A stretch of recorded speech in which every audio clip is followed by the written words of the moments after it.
Ini parah. Ini benar-benar menyesatkan. Nih dengar. Baca itu sejarah Wali Songo yang dipuja-puji oleh orang Islam itu. Bangsa apa mereka? Bangsa Cina. Ketika Syed Habib Alwi ziarah ke Maulana Syed Ibrahim Bonang, kaifa halukum ya Syekh Sunan Bonang? Apa kata Syarif Maulana Syarif Hidayatullah? Beliau hami fil Jawa wa ana nadiruha. Direksinya artinya. Ketika ziarah ke Maulana Hashim Sunan Derajat, apa kata kakakku, adikku Maulana Ibrahim dan Syarif Hidayatullah? Beliau nadiruha wa hamiha. Dijawab oleh Maulana Hashim Sunan Derajat, ana harisuha. Indonesia insyaallah selagi ada 3 orang ini insyaallah payung rahmatnya Allah Ta'ala luar biasa. Gowo Islam ning Jawa itu Wali Songo. Sebenarnya itu mesti keliru, ora kok mungkin keliru, mesti keliru. Tapi maksudnya sing gowo Islam nganti rame itu dimulai Wali Songo. Tapi nak sing gowo secara mutlak pasti ndak loh. Wong Sunan Ampel itu bin Ibrahim Asmarokondi bin Jumadil Kubro itu sudah ada di Indonesia kok. Kan gak mungkin yang pertama jadi wali Sunan Ampel, Wong Duyaba Ibrahim Asmarokondi, ya Duyaba jadi Jumadil Kubro. Dan Sunan Ampel dewe ngajine teng Pasai, teng Aceh. Tapi gampangane ngomong, pertama sing gowo Islam ning Jawa iku Wali Songo. Mana ning gowo Islam sing dadi gedhe, tahmilane Wali Songo. Kalangan sejarawan sebagian besar meyakini bahwa Wali Songo adalah keturunan Rasulullah SAW dan berasal dari Hadramaut atau Yaman. Sebagian lagi menyebut keturunan Samarkand, Asia Tengah, Campa atau tempat lainnya yang menjadi perlintasan dakwah Islam yang ditekuni anak cucu Nabi Muhammad. Ngabalin sebut Wali Songo dari Cina. BA212 kebanyakan makan micin jadi ngelantur. Sekretaris Majelis Syuro PA212 Selamat Ma'arif menilai pengetahuan tenaga ahli utama kantor staf Presiden Ali Mokhtar Ngabalin tentang sejarah Islam di Indonesia masih sangat minim. Hal itu terkait klaim Ngabalin bahwa Wali Songo berasal dari bangsa Cina. Kurang baca sejarah dia atau kebanyakan makan micin, jadi ngelantur, kata Selamat, seperti dilansir dari Populis Kamis 3 Februari 2023. Menurutnya, pernyataan itu sengaja dibuat Ngabalin untuk membahagiakan kelompok oligarki. Jadi ia tak heran bila Ngabalin kerap menyanjung hal yang berhubungan dengan Cina. Pastinya demi menyenangkan junjungannya si oligarki lah, jar orang dekat Habib Rizik Syihab itu. Atas hal ini Selamat membubuhkan label pada diri Ngabalin. Kita kasih gelar Ngabalin Wali Asing, pungkasnya. Diketahui baru-baru ini Ali Mokhtar Ngabalin menjadi sorotan publik karena video pernyataannya tentang Wali Songo, penyiar agama Islam di tanah Jawa berasal dari Cina. Republik kita punya, nenek moyang kita yang bikin. Sejarah Wali Songo yang kita puja-puji orang Islam itu bangsa Cina. Sunan Ampel, Sunan Bonang, Cheng Ho, tidak perlu ragu. Ini bukan penghinaan. My mother is China, my mother is China, terang Ngabalin. BA212 mengkritik habis-habisan Ngabalin yang sebut Wali Songo dari Cina kurang baca sejarah dia.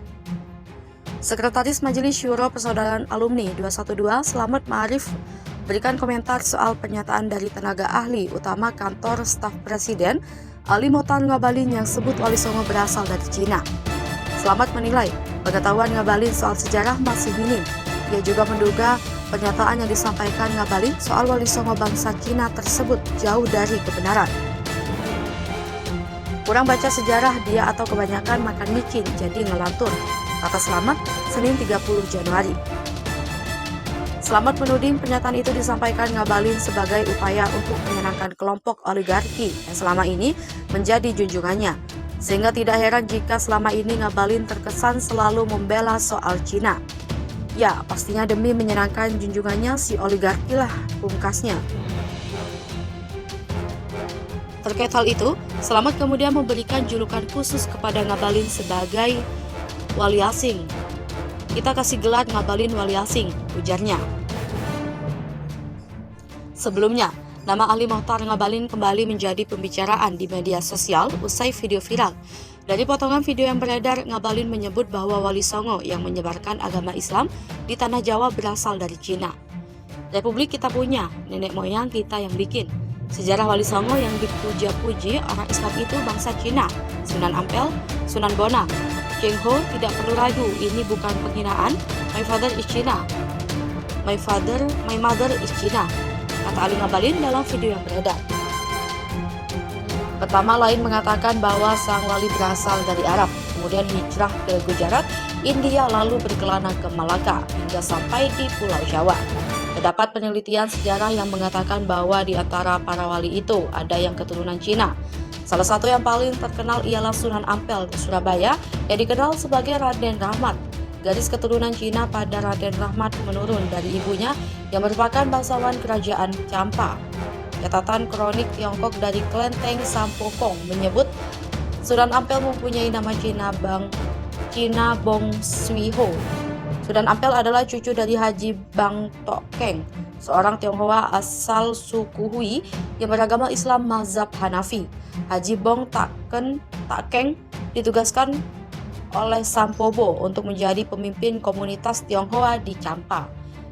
Disertasi dan ditulis oleh Dr. Tan Ta-sen dari Universitas Indonesia, diterbitkan menjadi buku berjudul Cheng Ho oleh penerbit Kompas, mendedahkan ekspedisi Laksamana Cheng Ho pada abad ke-15 ke Nusantara membawa misi budaya, dagang, dan agama.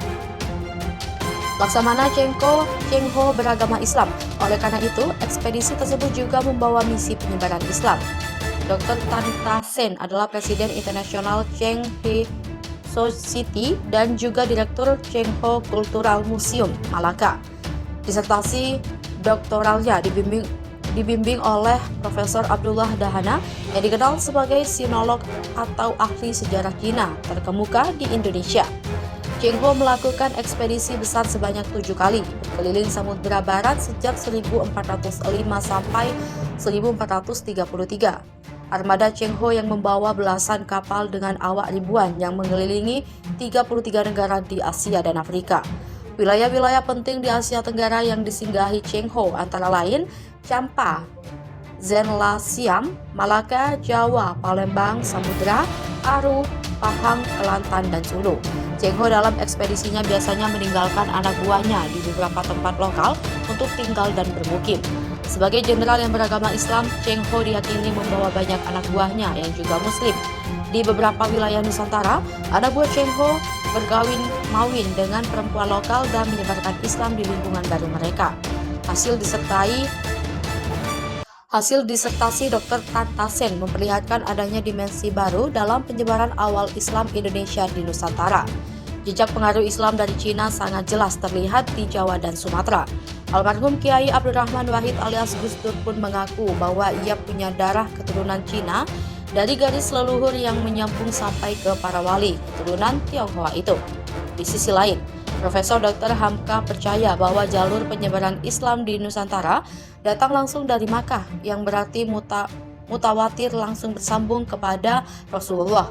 Hamka mengungkapkan berdasarkan naskah kuno Tiongkok sekitar 625 Masehi telah ada sebuah perkampungan Arab Islam di pesisir Sumatera Barat di daerah Barus. Marco Polo, seorang penjelajah dari Venesia, saat singgah di Pasai pada 1292 Masehi, mengungkapkan telah banyak orang Arab yang menyebarkan Islam di Nusantara. Perkembangan Islam di Nusantara makin pesat pada abad ke-16 Masehi.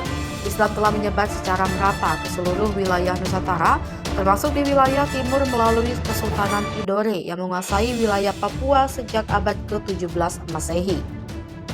Studi Hamka diperkuat oleh Profesor Azyumardi Azra yang melakukan penelitian ekstensif mengenai perkembangan Islam di Nusantara dan Asia Tenggara. Studi Azyumardi ini dianggap paling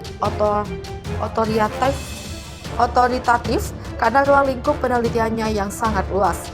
Menurut Azyumardi, para penyebar awal Islam di Nusantara adalah para ulama yang langsung dididik di Makkah dan Madinah, serta mendapatkan ijazah langsung bersambung ke Rasulullah.